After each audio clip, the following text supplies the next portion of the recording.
This was absolutely an entertainment capital. People like Mark Twain came here back in 1895 to perform because it was where you went. There were so many people and so much money to be spent. The Motherlode Theater, one of the main venues for this, is probably one of the finest theaters still surviving anywhere in the West. We'll always be mining, but now rather than being a mining city, we're just a city with a mine in it. There's a lot of cool new things going on. There's a lot of optimism and spirit. The hard work ethic here, the ability to cope with the bad has always been offset by... So welcome to the historic Stevens Hotel, built in 1891. Come on in and take a step back in time. And I couldn't help but think, as I looked at my hotel and thought, I bet it's so happy to be filled again. Because when it was in use and when it was created was a time when Butte was bustling with people. But we think that this first film festival is going to be the first of many to happen here in Butte. Let's hear it for the Comedy Shorts Block. There was a time when Butte was the third richest city per capita in the United States, and as such was an important stop on the vaudeville circuit, on the jazz circuit, and on the Broadway circuit. Getting that experience of just seeing so many different people's visions and stuff, and film is a great way to express that because you have all the emotion. And as we create spaces and as we open the boundaries of those spaces, we start performing differently, we start experiencing differently, and things start, I think, change. That's how it happens, right? So creating a new space like this, a new art space, bringing new people here.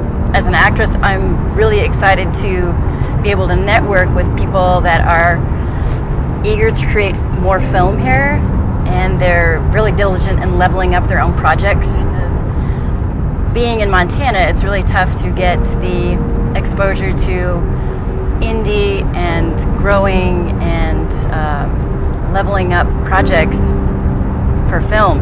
Narrowing it down to 48 people.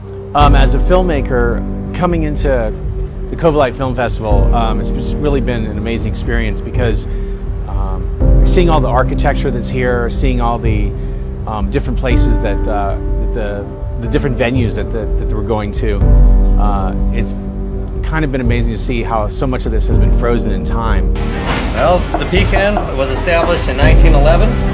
We are the oldest Chinese restaurant in America, over 116 years old, and we've been serving the same food ever since. A combination of Szechuan, Cantonese, and American food.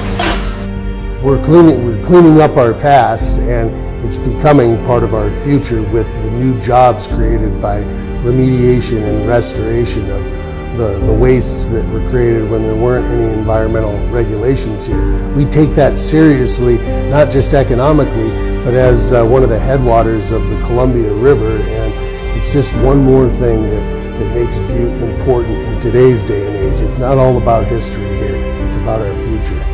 All of this has led to today and the Covellite Film Festival that celebrates and showcases everything that Butte has. And, I think Michelangelo had this anecdote where, somebody asked him, "How'd you carve that out of stone?" And he said, "It was already there, I just had to uncover it." For a first-time film festival, Covellite's already achieved what it's taken other venues years to do. And in large part, that's because this entire close-knit community has got behind their efforts. And that ultimately may be what helps put this city and its festival on the map. Organisers here say they have a 10-year plan for the Covellite Festival. It's an ambitious